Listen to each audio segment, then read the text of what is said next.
একদিন বিশ্বনবী মুহাম্মদ সাল্লাল্লাহু আলাইহি ওয়াসাল্লাম মা ফাতিমার ঘরে ফাতিমাকে দেখতে গেছিলেন। বিশ্বনবী যখন ঘরে প্রবেশ করলেন তখন দেখতে পাইলেন মা ফাতিমার মুখটা কেমন মসৃণ দেখাচ্ছে। আমার নবী জিজ্ঞেস করলেন, কি গো মা, তুমি কি অসুস্থ নাকি? তোমার মুখটা কেমন মসৃণ দেখাচ্ছে। তখন মা ফাতিমা বললেন, আব্বাজান, আমি কোনো অসুস্থ নই। আজকে দুদিন যাবৎ আমার ঘরের চুলায় কোনো আগুন জ্বলে না। আপনার দুই আদরের নাতি হাসাইন এবং হুসাইন দুই ভাই একজন আরেকজনের গলায় ধরে পেটের খিদায় কাঁদতেছে। এবার আমার নবী মা ফাতিমাকে বলেন, মা, দুঃখ করো না, ধৈর্য ধরো, নিশ্চয় আল্লাহ রাব্বুল আলামিন আমাদের সাথেই আছেন। এই বলে নবী করিম সাল্লাল্লাহু আলাইহি সাল্লাম মা ফাতিমার ঘর থেকে বের হয়ে গেলেন। পরের দিন একটি সদাগর হযরত আলী রাদিয়াল্লাহু তাআলা আনহুকে একটি কাজের জন্য ডাকেন। কাজটি ছিল এমন যে ওই সদাগরের উটের পিঠ থেকে মালগুলো নামিয়ে বাড়িতে পৌঁছে দেবেন। হযরত আলী রাদিয়াল্লাহু তাআলা আনহু এই কাজটির জন্য কিছু দেরহাম পেলেন। ওই দেরহামগুলো নিয়ে দোকানে চলে গেলেন এবং দোকান থেকে কিছু আটা কিনে মা ফাতিমাকে দিলেন।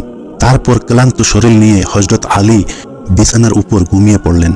আটাগুলো দিয়ে রুটি বানিয়ে মা ফাতিমা হযরত আলী রাদিয়াল্লাহু তাআলা আনহুকে ডাকলেন। আলী রাদিয়াল্লাহু তাআলা আনহু ঘুম থেকে উঠে আসলেন এবং ওই রুটিগুলো সবাই মিলে বসে খান। সকলের খাবার শেষ হওয়ার পর মা ফাতিমা কিছু রুটি আমার নবীজির জন্য নিয়ে আসলেন। মা ফাতিমা নবীজিকে রুটিগুলো দিয়ে বলেন, আব্বাজান, আপনি এই রুটিগুলো খান। তখন আমার নবী জিজ্ঞেস করলেন, মা, আমার জন্য রুটি নিয়ে আসছো? আব্বা গো, আজকে দুদিনের পর আমাদের বাইককে কিছু রুটি জুটেছে। বিশ্বনবী 3 দিন উপবাস থাকার পর এই রুটিগুলো খেলেন। তারপর বিশ্বনবী মা ফাতিমাকে বললেন, মা গো, আজকে 3 দিন পর তোমার দেওয়া রুটিগুলো আমি খেলাম। একদিন হযরত আলী রাদিয়াল্লাহু তাআলা আনহু মা ফাতিমাকে বলেন, ফাতিমা, শুনেছি নবীজির কাছে কিছু বন্দী এসেছে। তুমি তো সারাদিন অনেক কষ্ট পরিশ্রম করো, যাতাতে রুটি পিষতে পিষতে হাতে কর ফেলে দিয়েছ। তোমার আব্বাজানকে বলো না আমাদের জন্য একটা দাসীর ব্যবস্থা করে দিতে। তখন মা ফাতিমা হযরত আলীর কথা মতো নবীজির দরবারে রওনা দিলেন। কিন্তু মা ফাতিমা এত লাজুক ছিলেন যে বিশ্ব নবীর কাছে এই কথাটা বলতে পারলেন না। তাই দরবারে না ঢুকে বাহিরের থেকে আবার নিজের বাসায় ফিরে আসলেন। হযরত আলী রাদিয়াল্লাহু তাআলা আনহু মা ফাতিমাকে দেখেই বুঝতে পারলেন ফাতিমা তার লজ্জার কারণে বিশ্ব নবীর কাছে এই কথাটা বলতে পারেননি। তখন হযরত আলী রাদিয়াল্লাহু তাআলা আনহু মা ফাতিমাকে বলেন, ফাতিমা, চলো আমরা দুজনেই গিয়ে নবীজির কাছে একজন দাসীর কথা বলি। এই বলেই তারা দুজন নবীজির দরবারের উদ্দেশ্যে রওনা দিলেন। ফাতিমা রাদিয়াল্লাহু তাআলা আনহা এবং হযরত আলী রাদিয়াল্লাহু তাআলা আনহু নবীজির কাছে একজন দাসীর কথা বলেন। তখন নবীজি সাল্লাল্লাহু আলাইহি সাল্লাম ওদের এই প্রস্তাবে সম্মতি দিলেন না। তারপর হযরত ফাতিমা রাদিয়াল্লাহু তাআলা আনহা এবং আলী রাদিয়াল্লাহু তাআলা আনহু আদবের সাথে নবীজির দরবার থেকে বের হয়ে বাড়িতে চলে আসেন। তারপরের দিন নবী করিম সাল্লাল্লাহু আলাইহি সাল্লাম মা ফাতিমার ঘরে আসলেন। তারপর ফাতিমার কাছে গিয়ে নবীজি বললেন, মাগো, আমি তোমাদেরকে কিছু তসবিহ পাঠ করার জন্য দিয়ে যাচ্ছি। এই তসবিহগুলো যদি তোমরা পাঠ করো তাহলে মহান আল্লাহ তাআলা তোমাদের ঘরে রহমত এবং বরকত নিয়মিত দিয়ে যাবেন। তারপর ফাতিমা রাদিয়াল্লাহু তাআলা আনহা বিশ্ব নবী সাল্লাল্লাহু আলাইহি সাল্লামের কাছ থেকে তসবিহগুলো পাঠ করা শিখে নেন। তার কিছুদিন পর হযরত আলী রাদিয়াল্লাহু তাআলা আনহু সাহাবীদের দরবারে গিয়ে বললেন, আমি আল্লাহর কসম খেয়ে বলছি, বিশ্বনবীর দেওয়া তসবিহগুলো আমরা যেদিন থেকে পাঠ করছি সেদিন থেকে আমাদের ঘরে সকল অভাব অনাটন দূর হয়ে গিয়েছে। একদিন নবী করিম সাল্লাল্লাহু আলাইহি সাল্লামকে 3 দিন ধরে সাহাবীরা কোথাও খুঁজে পাচ্ছিলেন না। অবশেষে হযরত আবু বকর এবং হযরত উমর মুনাফিকদের কাছে গেলেন।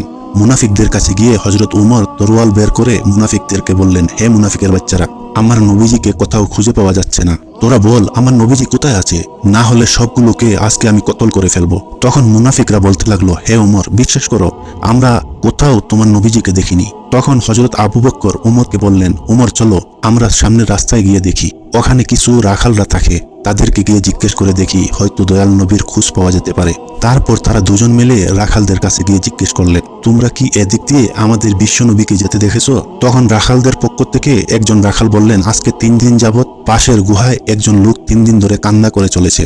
তার কান্নার জন্য আজকে 3 দিন যাবৎ আমাদের পশুগুলো কোনো ঘাস পানি খাচ্ছে না, কোনো পশুর ছোট ছোট বাচ্চারাও মায়ের দুধ খাচ্ছে না। মনে হচ্ছে 3 দিন ধরে পশুগুলো কান্না করছে। তখন এই হযরত আবু বকর হযরত উমরকে বললেন, উমর, যার কান্নার জন্য আজকে 3 দিন ধরে পশু পাখিরাও খাবার খাচ্ছে না, তিনি আর কেউ হতে পারে না, তিনি আমাদের নবী মুহাম্মদ সাল্লাল্লাহু আলাইহি সাল্লামই হবেন। তখন হযরত উমর এবং হযরত আবু বকর গুহার দিকে রওনা দিলেন। দুজন গুহাতে গিয়ে দেখলেন আমাদের বিশ্বনবী সিজদায় পড়ে উম্মতি উম্মতি বলে কান্না করছিলেন। এইবার হযরত উমর রাদিয়াল্লাহু তাআলা আনহু নবীকে উদ্দেশ্য করে বললেন, ইয়া রাসূলুল্লাহ, আজকে 3 দিন ধরে আপনাকে খুঁজতে খুঁজতে আমরা হয়রান হয়ে গিয়েছি। নবী গো, আপনি এখানেই উম্মতের জন্য কান্না করছেন? আমরা তো আপনার খুঁজে পাগল হয়ে গিয়েছি। ইয়া রাসূলুল্লাহ, আপনি উঠুন, আমরা আপনাকে নিতে এসেছি। কিন্তু নবীজি সিজদা থেকে মাথা উঠান না। তারপর হযরত আবু বকর রাদিয়াল্লাহু তাআলা আনহু বিশ্বনবীকে বললেন, ইয়া রাসূলুল্লাহ, আপনি আপনার উম্মতের জন্য এত কান্না করতেছেন, আপনি মাথা উঠান। আমি আবু বকর আমার জিন্দেগির সমস্ত ইবাদতগুলো আপনার উম্মতের জন্য বকশে দিলাম, তারপরেও আমার নবী মাথা উঠান না। তারপর হযরত আবু বকর এবং হযরত উমর রাদিয়াল্লাহু তাআলা আনহু বাড়ির দিকে রওনা হয়ে গেলেন। রাস্তার মধ্যে হযরত আলী রাদিয়াল্লাহু তাআলা আনহুর সাথে সাক্ষাৎ হয়। তখন হযরত আলী রাদিয়াল্লাহু তাআলা আনহুকে হযরত উমর এবং হযরত আবু বকর বিস্তারিতভাবে সবকিছু খুলে বললেন। তখন এই হযরত আলী রাদিয়াল্লাহু তাআলা আনহু বাড়িতে গিয়ে মা ফাতিমা এবং হাসাইন এবং হুসাইনকে গুহার মধ্যে নিয়ে চলে আসলেন। এবার হযরত ফাতিমা আমার নবীকে লক্ষ্য করে বললেন, আব্বাজান, আপনি কেমন করে পারলেন আজকে 3 দিন যাবৎ আমাদেরকে ভুলে থাকতে? আমরা আপনাকে সমস্ত জায়গায় খুঁজে খুঁজে হয়রান হয়ে গিয়েছি। আপনার নাতি হাসাইন এবং হুসাইন কান্না করছে। আব্বাজান, আপনি মাথা উঠান, আমরা আপনাকে নিতে এসেছি। তারপরেও বিশ্বনবী মাথা উঠায় না।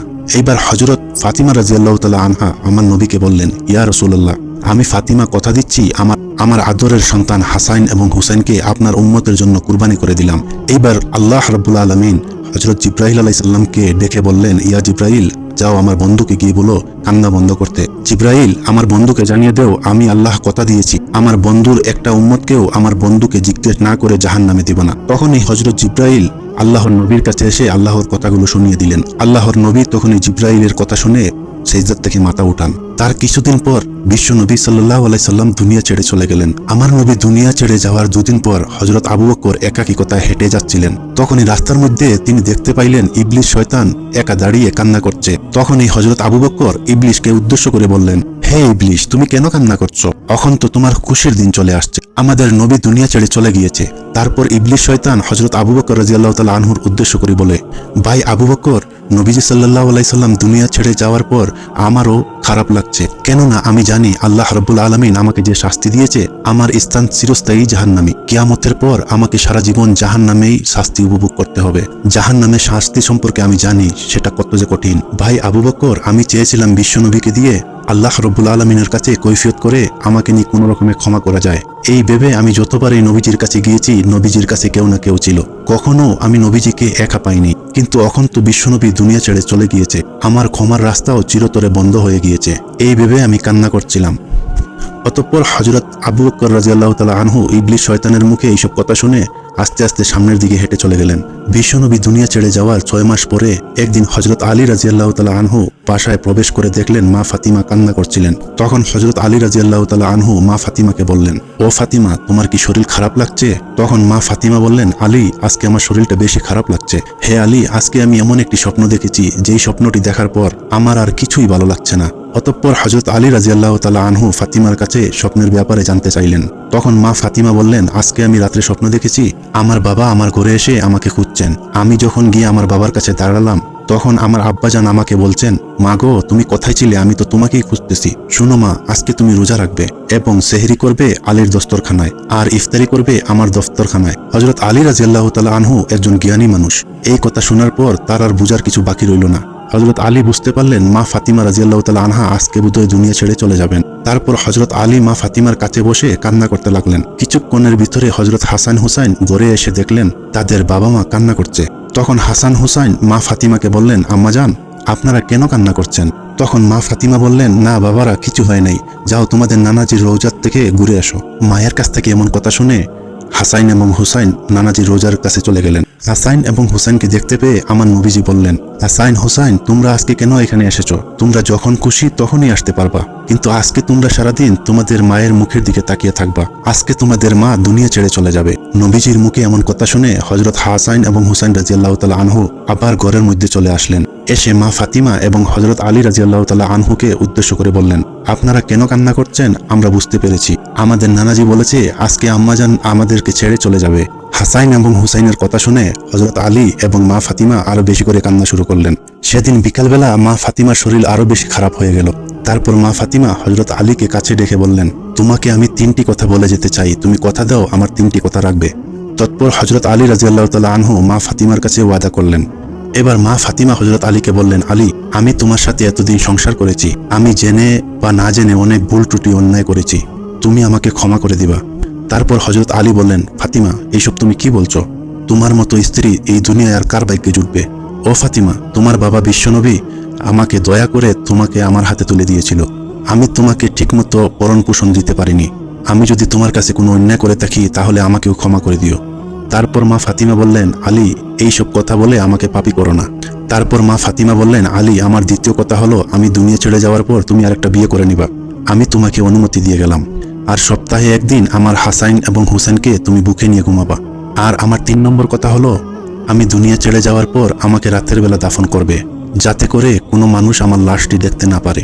কেউ যদি আমার লাশটিকে দেখে ফেলে তাহলে সবাই বুঝতে পারবে যে নবীর মেয়ে এতটুকু লম্বা ছিল, এতটুকু মোটা ছিল।